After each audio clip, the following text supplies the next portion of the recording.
Hello, and thank you for joining us. My name is Jonathan, and I work in the Annie R. Mitchell History Room at the Visalia branch of the Tulare County Library. And today we are going to talk about personal archiving and Facebook. Now, this is a series of videos in regard to personal archiving, and it is tied into the Memory Lab, which is a do-it-yourself digitization station for obsolete media. And so obsolete media means VHS, cassette tapes, and things like that. Now, the Memory Lab is funded by the Institute of Museum and Library Services, and those funds go to the Memory Lab Network, which is the coordinator is DC Public Library, and they have a Memory Lab there. And locally, the Memory Lab is a collaboration between Tulare County Library and the Tulare County Museum out at Mooney Grove.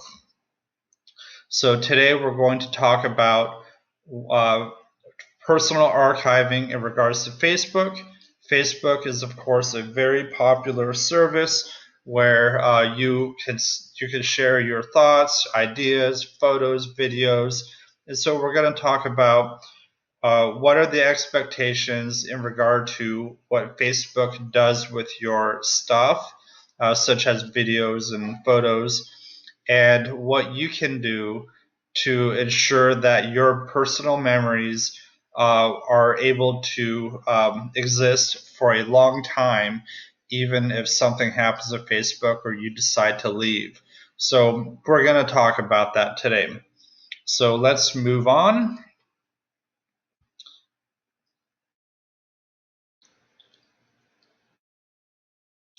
So we are going to begin by talking about the Facebook terms of use. And so if you go to the drop-down menu where you log out under settings, you can look up the Facebook terms of use. And so we are going to talk about briefly the expectation that Facebook will keep your stuff forever. And that's not necessarily the case. So if you look at the Facebook terms of use, look for language such as non-exclusive, and that means that you're free to upload and license your work to other people, including other websites. If it was an exclusive license, then that's highly restrictive because you would not be able to allow any other party, including yourself, from making use of the work.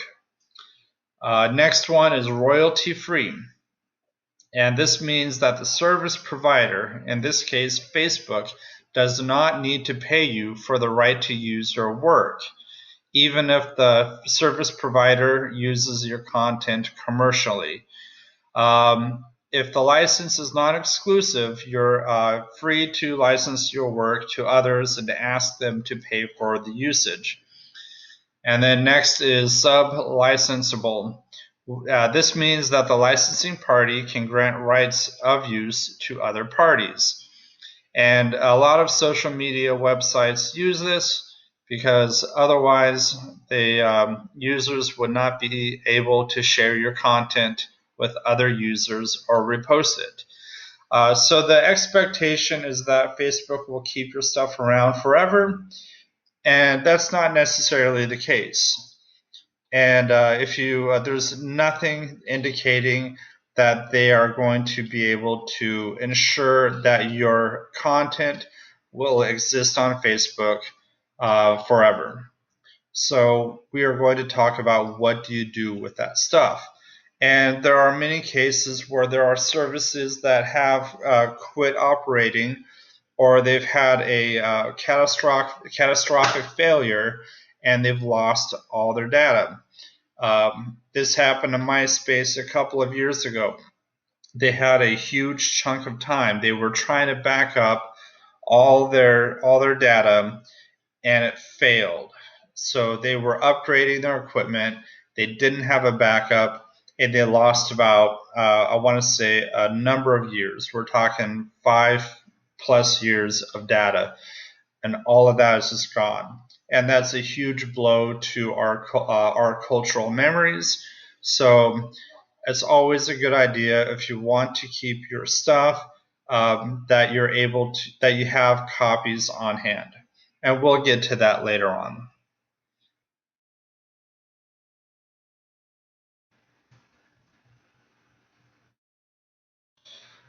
Now, next, what categories of my Facebook data are available to me?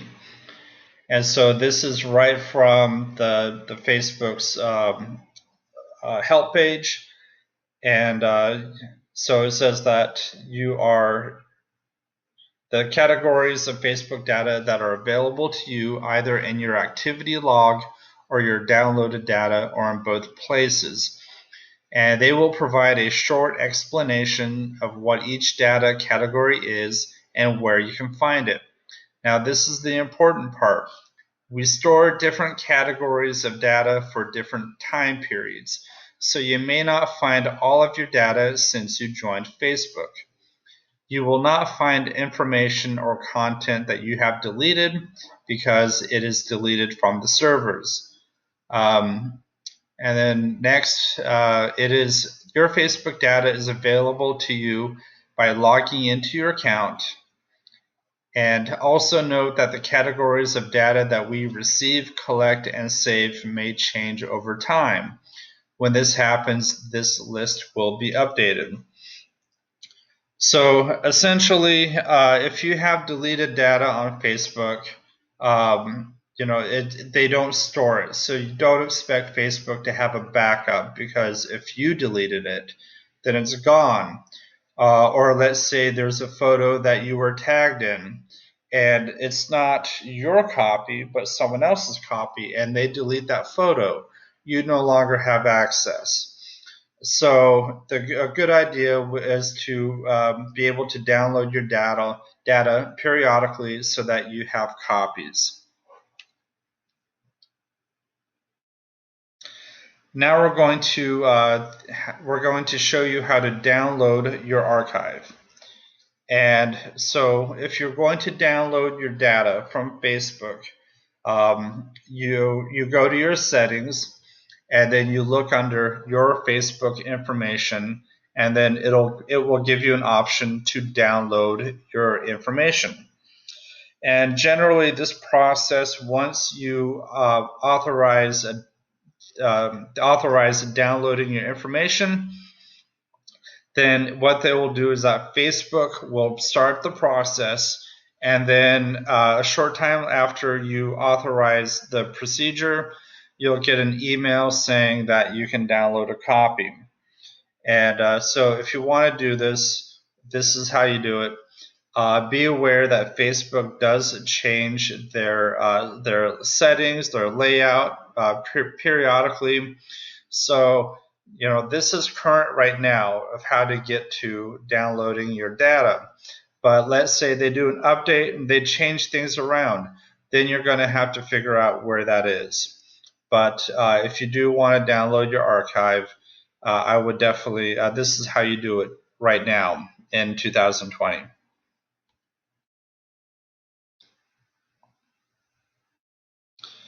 Now we're going to talk about, why is personal archiving important? So the first one is intellectual control. If you don't archive, you lose control of your digital persona and your work. If you want to trust someone else to have control over that, then they can do whatever they want with it, unless you have an agreement or whatnot. But if you want to have control over it, that's why personal archiving is important. Next one, personal reference. So in the digital landscape, usually we trust that our stuff will be uploaded to the cloud and it'll stay there forever. Or let's say you have information on your email or your social media accounts on so archiving your stuff will ensure that this information or this content will always be there for you. Next one is legacy. So in the past, before social media, before the internet, we would have hard copy photos. We would have papers and things like that. And now it's all online. So now, then that's a way that we can share our photos or memories.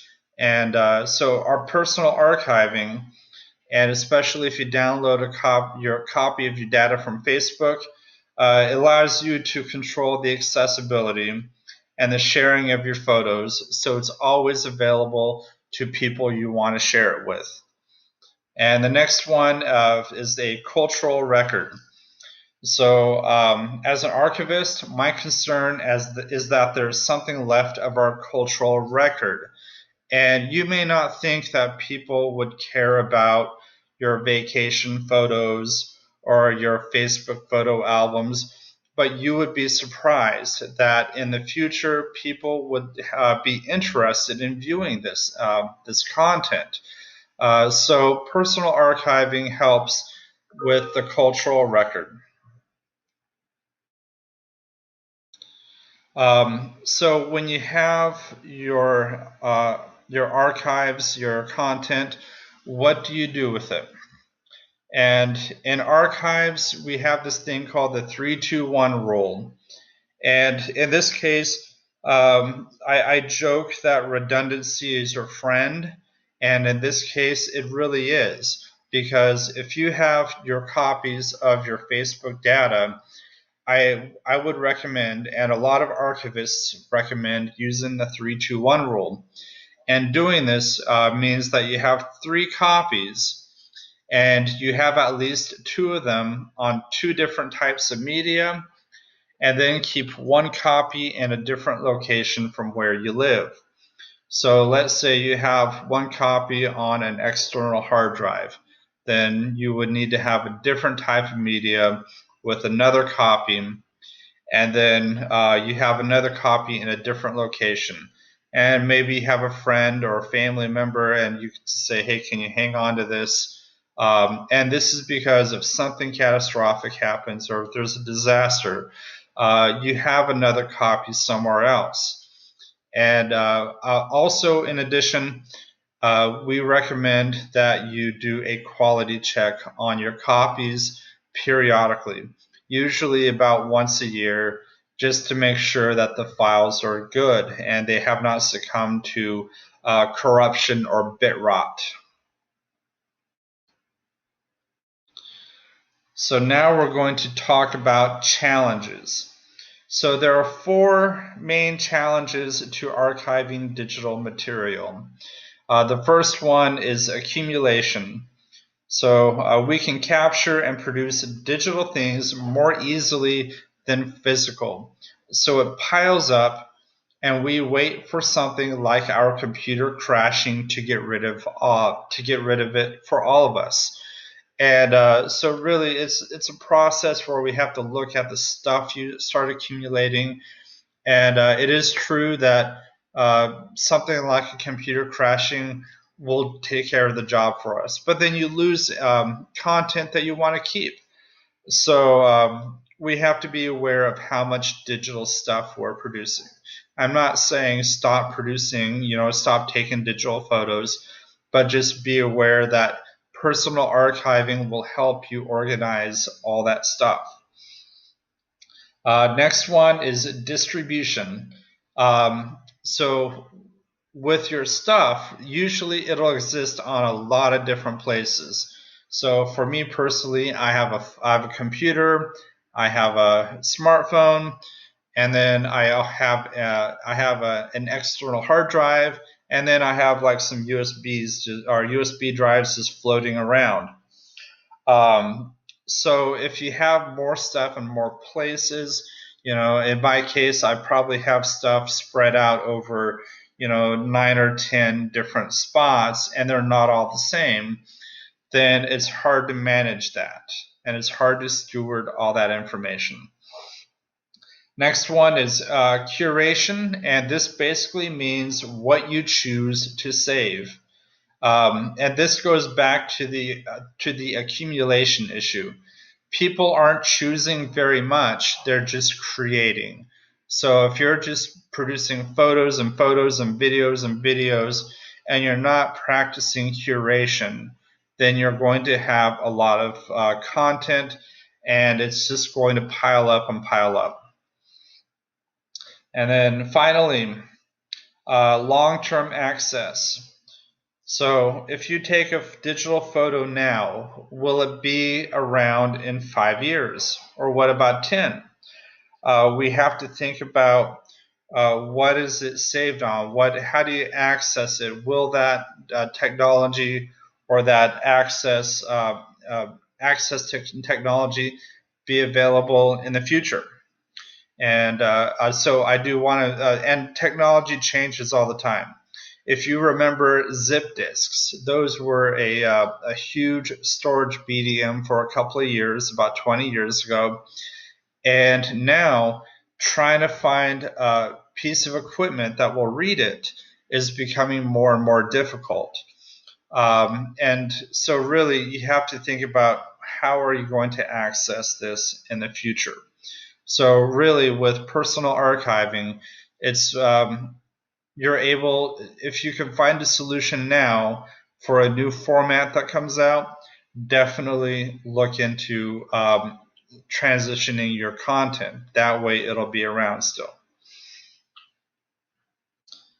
And then, so finally, Facebook helps us with the problem of distribution because we're centralizing our personal photos, videos, and thoughts on the website. And it also helps with curation because we are forced to make deliberate decisions about what we upload and share. So we are going to talk about metadata now. And so archivists, they do agree that describing things helps long-term access and preservation. And so really metadata or descriptions in the digital environment is very easy.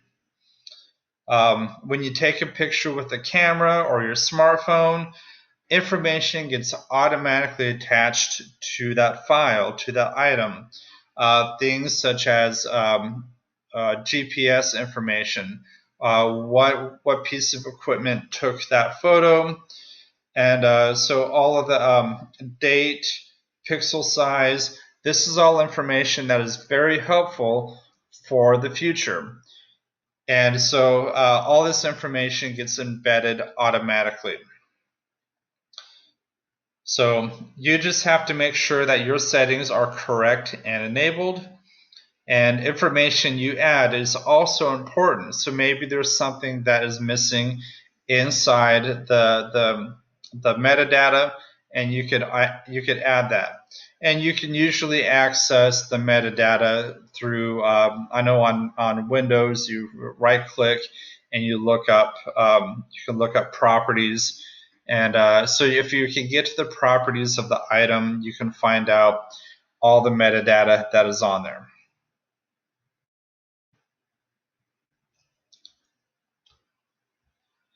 And I would say information that you could add that would help, or more information that you can add would be who is in the photo.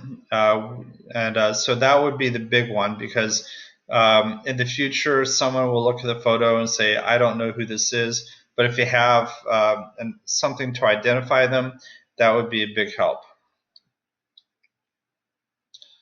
So now we are going to talk about all the stuff that gets uploaded to Facebook.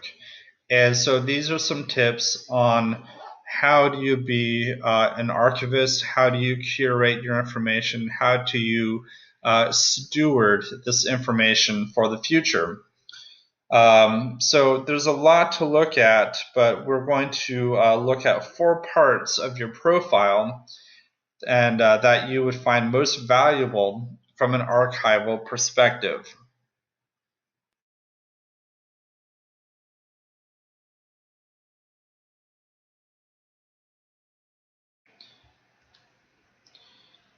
So now if you attempted to download your Facebook data, it should be ready right about now. If not, just hang tight. You can just download it whenever you want, really. But when it's ready to download, you'll get a notification and it's going to look like this.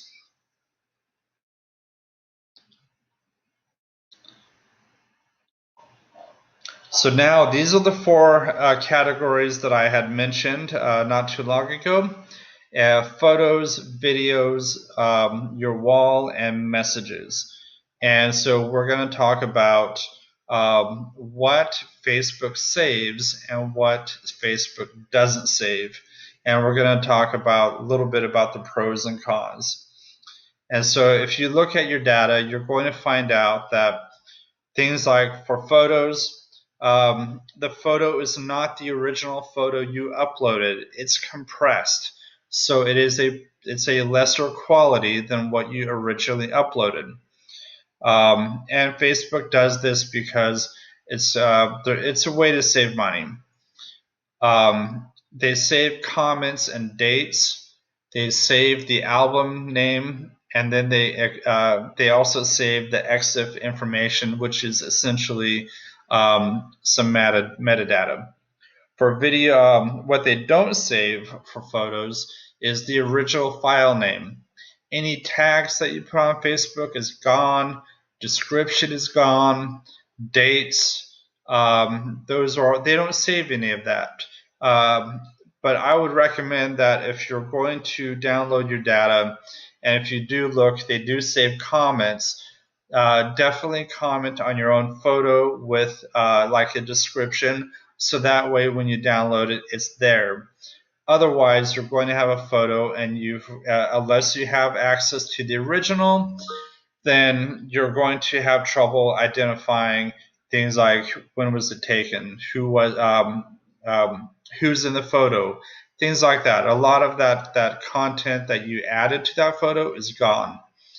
Um, Videos, MP4 compressed, which again is not an ideal format. They do that to save money. Comments, dates, upload date, and title. They don't save the file name. So if you're trying to find the original on your device, if you still have access to it, then you don't have the file name to track it down. No tags and a description.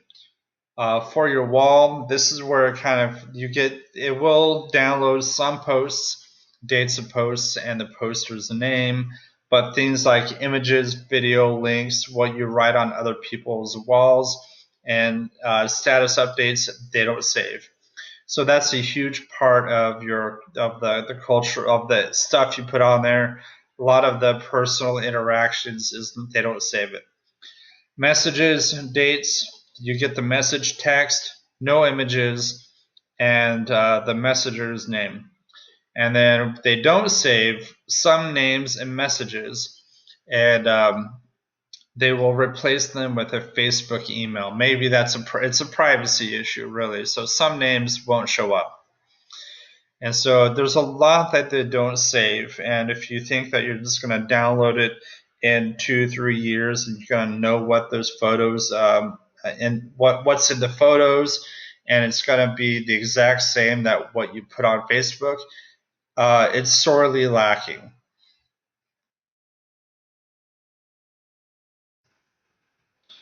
So now, what do you do with your stuff? The first step is print your HTML files to PDF. When you download your data, there will be an icon that will basically be your HTML files. And so I would say save that file to a PDF, just because now you have a PDF of all those HTML files, and you don't have to rely on that HTML file not working later on. Name your files and add descriptive tags. So you'll notice that Facebook renames everything you upload with a unique number, and then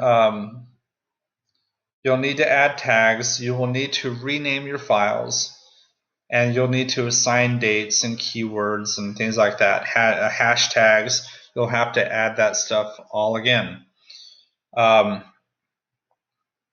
So once you do that, you will store your offline archive in a backup location. And like I had mentioned previously, you do the 3-2-1 method. And then finally, add a legacy contact. And there's another video that I did called Your Digital Afterlife. Has a lot of information on how to do that. But essentially, Facebook will allow you to have a digital or legacy contact so that if something bad happens, someone else will be contacted and they will manage your Facebook profile and information. And I would also recommend that whoever your legacy contact is someone that you trust with your everything, basically, and instruct them on what your wishes are. And definitely check out the video of Your Digital Afterlife. I go over all of that. So now when I talked about renaming items, when you have your file, I would say again, if you look at this photo at the very top, there's an icon that says index. That is the HTML file. Definitely print that out to a PDF. And these photos are from the Memory Lab in DC, by the way. One of our coordinator, it's their photos. So if you're going to rename it, make sure it's a title that when you look at it, you know what the content is right off the bat. And then also you can add metadata to the photos. And so definitely pursue doing that. So that way your digital content is as descriptive as possible.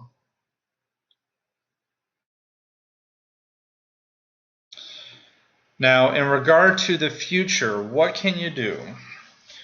And this is basically what can you do with your stuff on Facebook now to help you when you take your data offline. So first one is use your comment feature to add descriptions. Like I had explained before, Facebook doesn't save your descriptions, so you have to, I would recommend, they do save the comments, so add a description into the comments so that way you have that for future reference. Check your camera phone to update the settings for automatic description info. So again, make sure that all that information, GPS, date, all that information gets automatically attached to your photos. And I do have to mention, don't let Facebook be the only place you save. So if you have a phone or a camera, a digital camera, and you have copies on those devices, those are the original uncompressed photos and videos. And Facebook, they will only give you back a compressed version. So if you have it on your phone, definitely have access to that. And if you don't, there are services online that will save uncompressed photos. Things like Google Photos is one option. So definitely look at options where they will save an uncompressed version because that's the best quality of the photo. Store your precious photos and video in a backup location. Maybe it's cloud storage. Maybe you have an external hard drive. So that stuff, definitely have a backup. Don't upload anything you don't want Facebook to use or reuse in that case. So anything that might be a security risk or anything that might be embarrassing, or maybe you just want you want to have control over your content. So don't upload it to Facebook. Things like vacation photos, this is pretty harmless, but what if it's something that you created that could be a security risk in the future? Don't entrust Facebook with it. And lastly, download your archive every year and explore it and see what's changed, because Facebook will change their terms of service. They will change their format, their layout. And so downloading your data once a year, you're able to review it and look at what's changed, what do you need to do for the content that you posted within the previous year. If you download photos and you need to rename it and put in additional metadata, it would be a great way of, if it was a regular occurrence, to be able to keep your data as informative as possible. And definitely, again, you can look at your old material, your old archive, and just update it with the new stuff. And then finally, here are some references if you want more information. And again, I hope this is informative. I would recommend that you take an active hand in what in your control over your stuff, because all of our memories, those are precious to us. We want to be able to manage it, and so these are some tools that will help you do that. So if you have any questions, please put them in the post. And also for the Tulare County Library, you can email us at questions@tularecountylibrary.org. We also have a live chat on our website. And again, so if you have any questions, please let us know, and we'd love to hear from you. So again, good luck with your personal archiving, and I hope that this is informative. So have a great day.